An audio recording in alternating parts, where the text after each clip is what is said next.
plaisir de recevoir Marc Sanchez, donc président de la communauté de communes du Pays d'Olme, maire de la Blanée, que l'on connaît depuis longue date. Marc, vous avez été déjà président de la communauté de communes il y a quelques années, et là on va dire que c'est un comeback. Voilà, c'est le retour, un retour que je n'aurais pas souhaité. Cela aurait voulu dire que tout ce qui s'est passé avant moi et la transition aurait pu être bonne. Malheureusement, ça n'a pas été le cas et donc, suite à tout ce qui a pu se passer dont on ne développera pas, puisque ce qui compte, c'est l'intérêt du Pays d'Olme. Aujourd'hui, si je reviens, c'est pour, avec mes collègues qui me suivent dans cette aventure, permettre au Pays d'Olme de réaliser les projets qui manquent et qui auraient déjà dû être réalisés depuis quelques temps. Alors, une nouvelle aventure pour le Pays d'Olme. On peut rappeler un petit peu la configuration démographique, économique, quelles sont les communes, combien il y a de communes? Oui, alors la communauté commune du Pays d'Olme maintenant c'est 24 communes, 15 000 et un peu plus d'habitants. On espère que les prochains recensements montreront que le Pays d'Olme est en train de retrouver une population. En tout cas, sur la Blanée, c'est ce que nous ressentons aujourd'hui. Un territoire qui, malgré la fatalité de la crise, n'a pas voulu baisser les bras. Ce que nous avons montré déjà dans les premiers mandats que nous avons réalisés à la communauté commune avec les développements des Monts d'Olme, de Fontestorbe, du musée, de l'hôtel d'entreprise qui, souvent décrié au début, aujourd'hui est une véritable réussite et continue à se remplir à des niveaux relativement importants.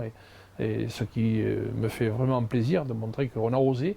Et je crois que si je peux qualifier les 2 premiers mandats, c'est parce qu'on a osé de faire des choses qu'aujourd'hui on est en train d'en avoir les résultats, même si la situation Covid, qui est celle que nous connaissons tous au niveau planétaire, est un peu décourageant, mais pour nous, nous voyons bien qu'il y a un retour d'entreprises, des jeunes qui reviennent s'installer sur le territoire, et ça c'est une grande victoire. Oui.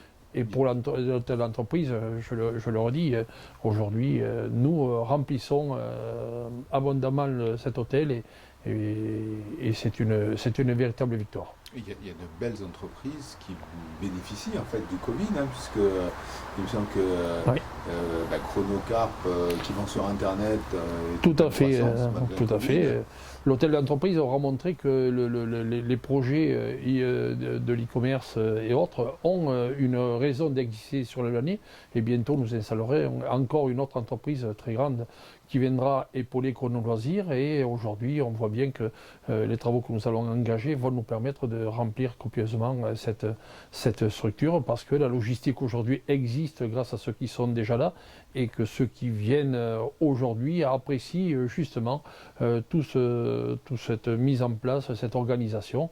Et je crois qu'on a devant nous effectivement un sujet sur lequel nous allons pouvoir redynamiser puisque malheureusement le secteur de l'aéronautique, lui, est touché. Et on pense fortement à tous nos chefs d'entreprise qui ont investi, qui ont fait des choses extraordinaires. Et donc on saura les aider. Je pense qu'il faudra apporter un soutien. Mais aujourd'hui, la dynamique dans le Pays d'Olme est une chose qui se voit. Et on voit bien tous les commerces qui ouvrent, les activités sur ce territoire qui a été en souffrance pendant des années, décrié pendant longtemps. Et aujourd'hui, on voit que les choses sont là pour avancer. Et on a osé, mais alors on n'est pas loin.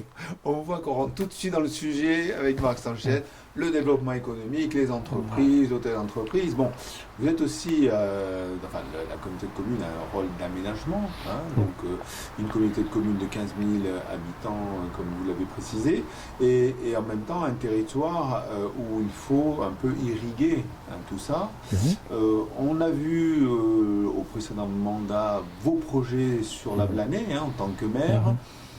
Restructurer une ville qui était tournée un petit peu sur son passé industriel textile, et vous avez voulu tourner la page, et vous avez fait votre projet, je crois que c'est la Blanée 2050. C'est 2020, 2030, 2040, 2050. Non, 2050, voilà.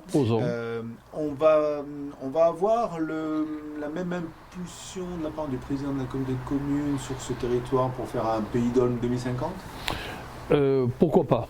Puisque de toute façon, le bourg-centre est là pour consolider, on va dire, tout ce qui va se faire à l'intérieur du Pays d'Olme.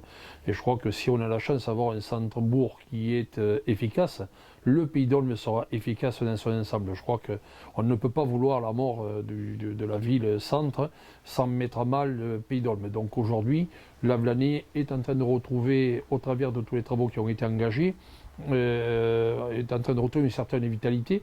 Nous avons maintenu le dynamisme au travers des pôles culturels, des pôles sportifs. Dans tous les domaines, nous avons su mettre en place des dispositifs qui permettent aujourd'hui d'être reconnus. Et donc, cette force pour nous est une force qui se communique à l'ensemble du Pays d'Olme. Et j'oserais espérer aussi que dans les années à venir, ça puisse être la force également du Pays des Pyrénées-Cathares sur une entité qui me tient particulièrement à cœur et que je voudrais voir vraiment aboutir pour que dans les années futures, ce ne fasse qu'un Pays d'Olme, Pays de Mirepoix. Il y a beaucoup de choses à mettre en commun ensemble, il y a beaucoup de niveaux à rattraper, mais voilà, le Pays des Pyrénées-Cathares, pour moi, est la justification de ce développement que pourront apprécier ceux qui viendraient habiter chez nous ou travailler chez nous. Alors j'allais vous poser justement la question de la complémentarité entre le Pays de Mirepoix et le Pays d'Olme. Vous avez précisé la question.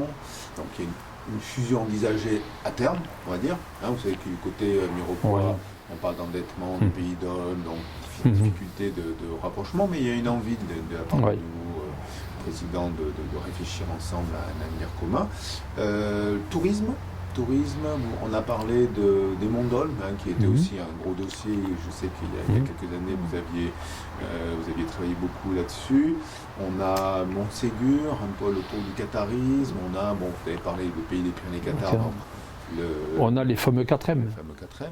Voilà, donc le tourisme est la première partie qui va permettre au Pays d'Olme et au Pays de Mirepoix, dans un cadre touristique, de se développer, puisqu'aujourd'hui nous avons une directrice commune, nous allons travailler ensemble et nous allons faire ce qui n'a pas marché le précédent mandat. Nous allons essayer de mettre en place toutes les stratégies pour que enfin ce territoire puisse se développer sur le tourisme d'une même voie, d'une même image. Et je crois que Mirepoix et Pays d'Olme sont fortement liés. Et le projet des 4M qui avait été établi dans le cadre du Pays des Pyrénées-Cathares est certainement la clé de voûte de la réussite de ce projet-là. Donc Montségur, Montbel, Mirepoix, j'ai oublié toujours le 4e. Montségur, Montbel, Mirepoix. Et on va le trouver. Alors là, c'est vraiment une lacune. Je suis sec aussi, je suis désolé. Oui.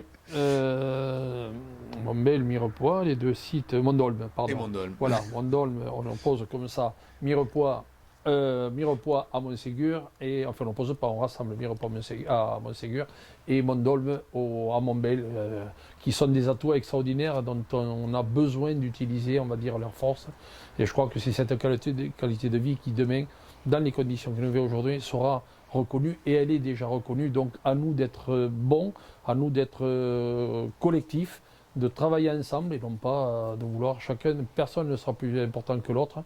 Je crois que c'est tous ensemble que nous aurons à avancer sur ce domaine. Alors le Pays des Pyrénées-Cathares peut être la premiers des sujets qui nous permettra de travailler en commun, et je crois que ça c'est une chose importante. L'économie, ça viendra, tous les autres dispositifs, on fera en sorte que tout doucement, nous puissions nous mettre au niveau des deux collectivités. Mais nous réussirons. Alors ainsi poser les ambitions du territoire par le président de la communauté de communes. Aujourd'hui, vous l'avez précisé tout à l'heure, on est en plein Covid. Cette histoire, visiblement, ça dure. On est depuis mars dernier. Il y a eu des difficultés. Là, on a refermé nos établissements, nos commerces, certains commerces de centre-ville, restauration, bars, qui font la vitalité du territoire. Du territoire. Vous sentez cette difficulté et chez les gens cette angoisse du lendemain? Elle y est, très fortement. elle y est et dans tous les domaines. Aujourd'hui, comme on dit, le jour d'après, tout le monde en a une inquiétude particulière. On a refermé les commerces, qui avaient fait de gros efforts pour essayer de s'adapter. Ça commence un petit peu à repartir. Cette deuxième fermeture, ce deuxième blocage qui se fait, à mon sens, n'est pas forcément justifié, même si on doit être extrêmement prudent dans la gestion de ce virus. Donc je crois qu'aujourd'hui, les résultats sont malheureusement pas bons. Mais je crois qu'il faut d'abord travailler collectif pour éviter que toute notre économie ne se casse la figure. Et je crois qu'à ce niveau-là, on a encore beaucoup de choses à apprendre. Mais on dirait que là-bas, ce n'est jamais trop écouté. C'est ce que je peux regretter. Certains commerces auraient pu rester ouverts. Il faut toujours tergiverser. Et ça, c'est pas bon. Donc oui, l'inquiétude, elle est grande, elle est forte.